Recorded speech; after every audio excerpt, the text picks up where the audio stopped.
입니다. 주님을 찬양합니다. 주님께서 말씀 가운데 저희가 보고 관찰하게 하시는 여러 신앙의 선배들과 함께 동행하셨고, 그리고 그들뿐만 아니라 우리의 삶 속에서도 동행하셨음을 저희가 기억하기 때문입니다. 하나님, 계속해서 시편 말씀으로 묵상하고 저희의 삶을 돌이켜볼 때에 아버지 하나님께서 얼마나 우리를 붙들고 계셨으며 우리와 함께하고 계셨는지, 우리가 알아챌 때나 알아채지 못할 때나 주님의 섭리가 언제나 우리를 붙들고 계셨는지를 기억하게 하여 주시기를 간절히 간구드립니다.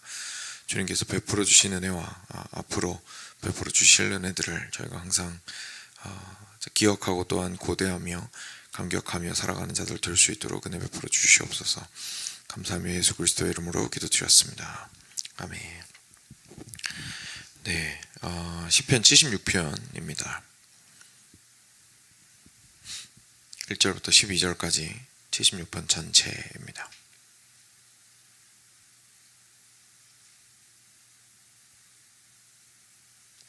같이 교독하겠습니다. 제가 먼저 한 절 읽겠습니다.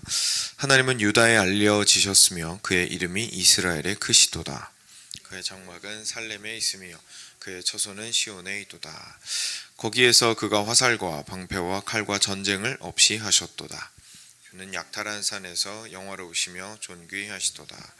마음이 강한 자도 가진 것을 빼앗기고 잠에 빠질 것이며 장사들도 모두 그들에게 도움을 줄 손을 만날 수 없도다. 야곱의 하나님이여, 주께서 꾸짖으심에 병거와 말이 다 깊이 잠들었나이다. 주께서는 경외받을 이시니 주께서 한 번 노하실 때에 누가 주의 목전에 서리이까.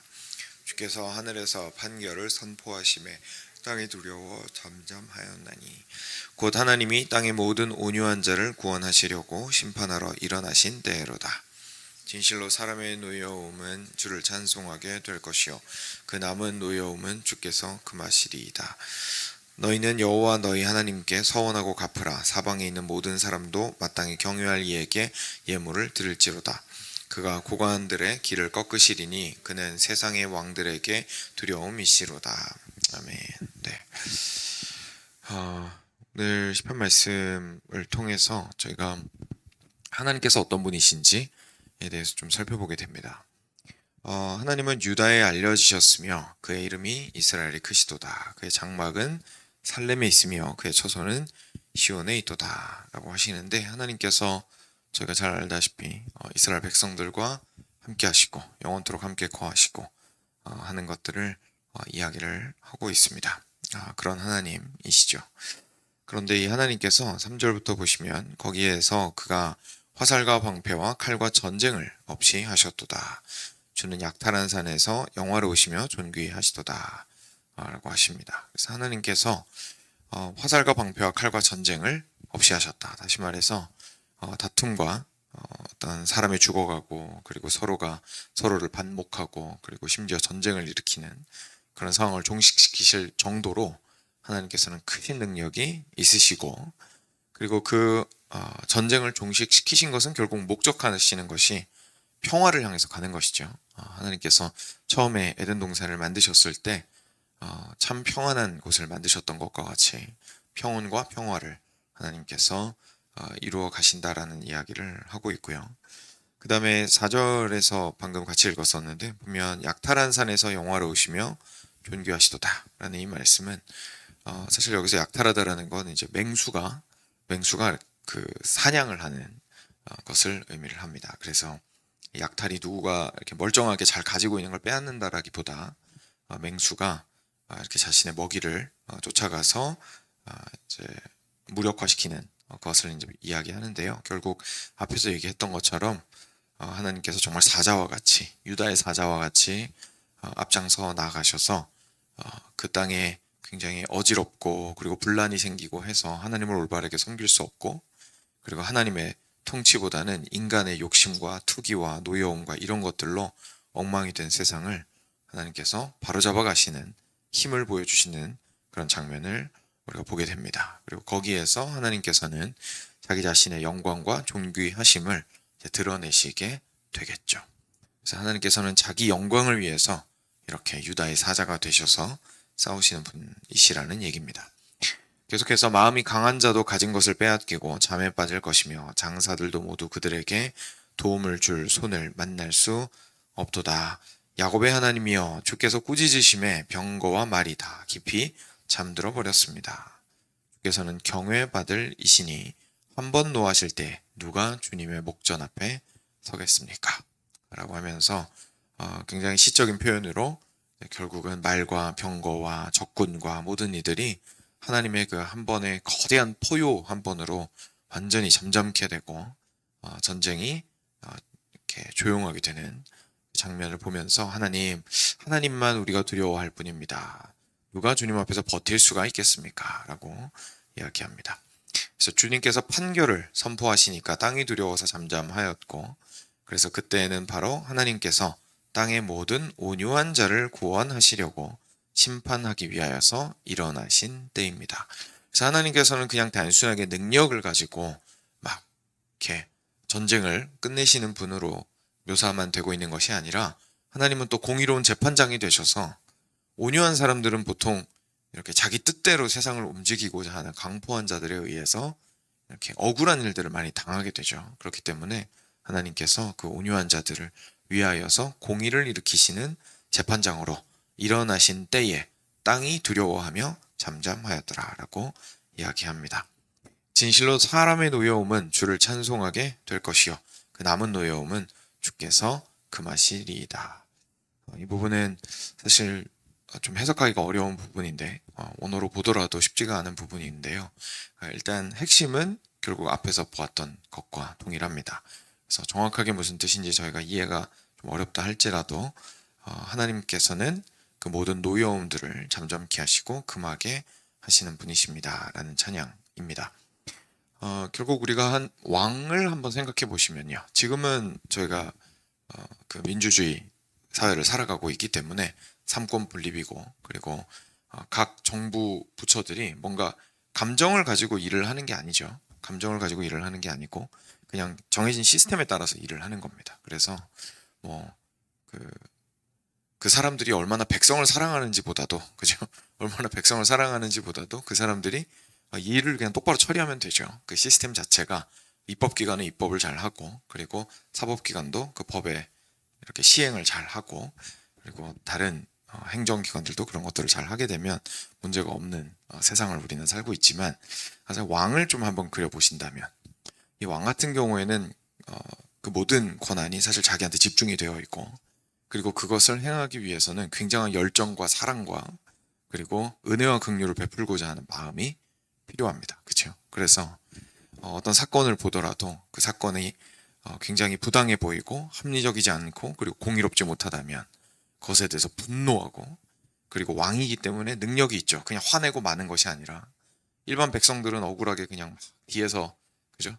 화만 내고 술 마시고 풀고 이러고 말겠지만, 왕은 그 능력을 사용해서 그 공의를 실제로 이루어내고, 그리고 그래서 그 백성들을 악으로부터 구원해내는 역할을 하게 되는 장면을 한번 생각을 해보시면 되겠습니다. 그래서 하나님께서는 바로 그런 왕이시다라고 오늘 함께 찬양을 하고 있는 것이죠. 그래서 너희는 여호와 너희 하나님께 서원하고 갚으라. 사방에 있는 모든 사람도 마땅히 경외할 사람에게 예물을 드릴지어다. 그가 고관들의 길을 꺾으시리니 그는 세상의 왕들에게 두려움이시로다. 그렇죠. 하나님께서는 반드시 일어나서 구원을 하실 것이기 때문에 우리가 서원하였던 것들을 당연히 갚게 될 겁니다. 그렇죠. 사실 서원한 것을 갚는다라는 뜻은 하나님 제가 약속한 거 하나님께 드립니다 라는 것도 중요하겠지만, 그것보다 더 중요한 것은 하나님께서 실제로 그 기도에 응답을 하셨다라는 얘기죠.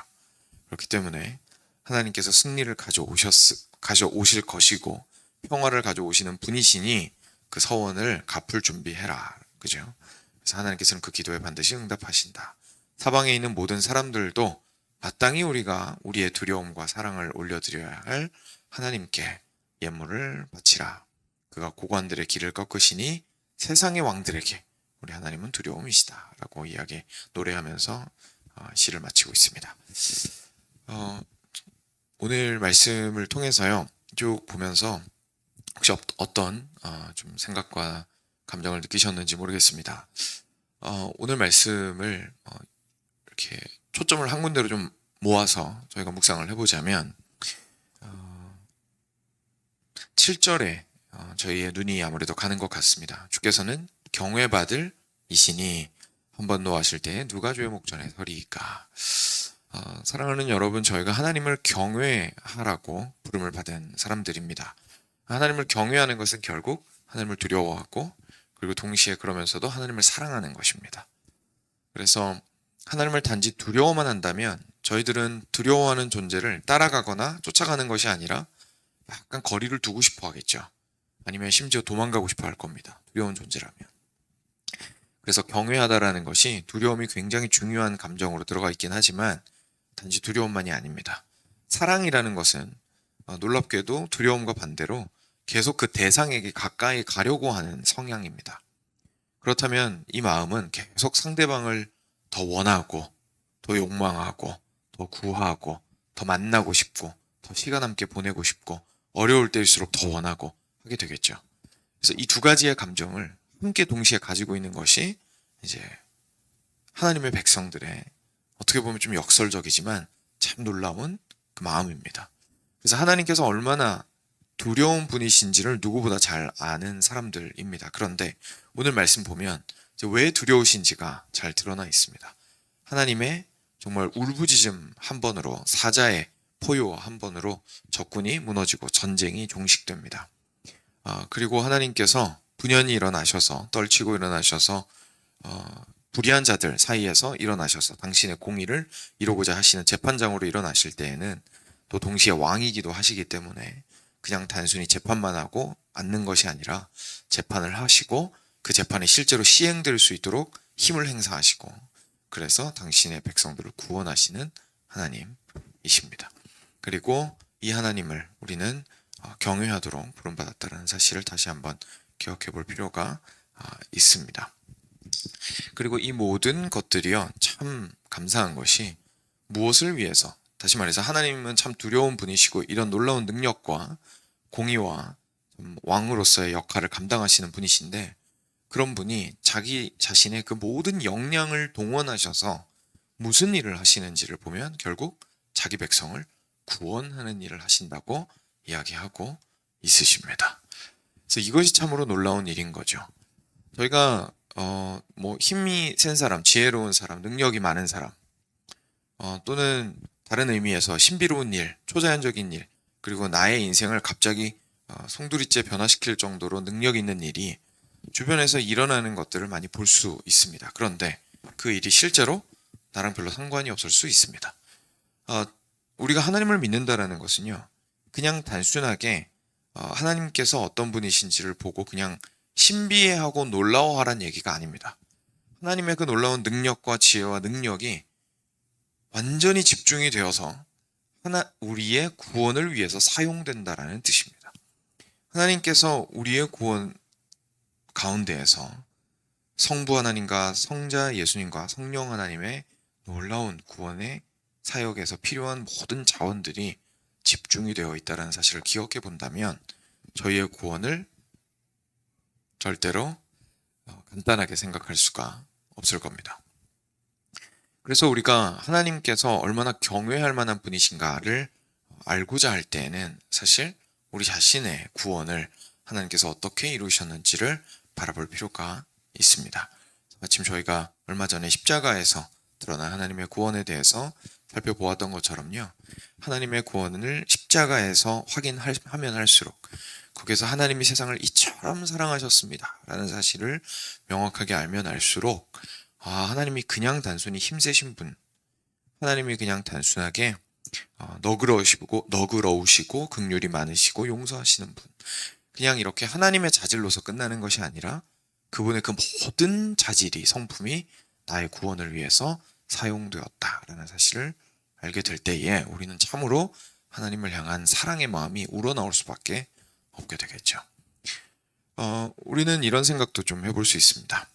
그런 능력 있는 사람에게 가서 저희가 아쉬워서 어떻게든 내 어려운 상황을 해결해 달라고 바짓가랑에 붙드는 상황을 생각해 볼 수 있습니다. 물론 그런 장면도 성경에 많이 나옵니다. 그죠? 그래서 예수님께서 일부러 이렇게 그 유다 자기 백성들을 위해서 준비한 것들을 개들에게 주는 것이 마땅치 아니하다라고 얘기하시니까 그래도 끝까지 예수님 그래도 개들도 상에서 떨어진 부스러기를 먹지 않습니까? 라고 하면서 하나님의 예수님의 긍휼을 정말 말 그대로 바짓가랑이를 붙들었던 여인도 있고요. 그래서 그런 그리스도를 붙들었을 때에 그분께서 주시는 은혜를 구하라는 표현들도 많이 있습니다. 그래서 그것도 맞는 것입니다만 더 본질적이고 궁극적인 의미에서는 비록 행위에서는 우리가 그렇게 붙들었다 할지라도 실제로 우리 하나님께서는 항상 기꺼이 당신의 구원을 위해서 자기 능력과 지혜와 모든 것을 베풀기를 아까워하지 않으시는 분이시라는 것. 오히려 우리보다 하나님이 더 적극적이라는 것. 이 사실을 우리가 기억할 필요가 있습니다. 그래서 이 사실을 기억했을 때에 우리는 하나님을 향한 경외함을 가지고 우리의 삶을 바라보게 됩니다. 그랬을 때에 우리가 하나님을 경외하게 되고요. 그리고 그 하나님께서 실제로 내가 처해 있는 삶의 수많은 전쟁들을 하나님의 샬롬으로 평안케 하시는 것을 기대할 수 있습니다. 그래서 하나님께서 내 삶의 샬롬을 원하시고 그리고 그 샬롬을 허락하실 것이고 그리고 그 샬롬을 지속적으로 유지하실 것이다 라는 것에 대해서 저희가 기억하면서 주님 앞에 나아갈 때에 좀 더 담대하게 우리가 기도할 수 있고 우리가 가진 어려움에 대해서 하나님께 내려놓을 수 있을 겁니다. 그래서 우리가 하나님을 경외할 때에요. 우리 마음 가운데 만약에 굽은 마음이 있다면 그것들이 온전히 평탄하게 되어 주님만을 바라게 되고요. 그리고 우리가 하나님을 경외할 때 비로소 두려움 가운데 있을 때 참된 평안을 얻을 수 있게 될 것이고 그리고 하나님을 경외할 때 비로소 우리가 분노 가운데에서도 선을 행하기를 포기하지 않을 수 있을 겁니다. 그리고 무엇보다도 다투거나 싸우거나 그것이 내 안에서 일어나는 일이든 겉으로 일어나는 일이든 그러기보다 우리가 기도 가운데로 하나님께 나아가서 참 나를 구원하실 마음도 있으시고 능력도 있으신 하나님께 아뢰를 수 있겠죠. 그래서 실제로 오늘 시편 기자가 했던 것처럼 그런 어려운 상황 가운데에서도 전쟁을 마무리하실 하나님을 향해서 소망을 잃지 않고 끝까지 기도하는 우리 모두가 되기를 주님의 이름으로 간절히 축원드립니다. 우리 하나님을 경외하는 것에 대해서 한번 기억하시면서 주님께 기도로 나아가도록 하겠습니다. 같이 기도.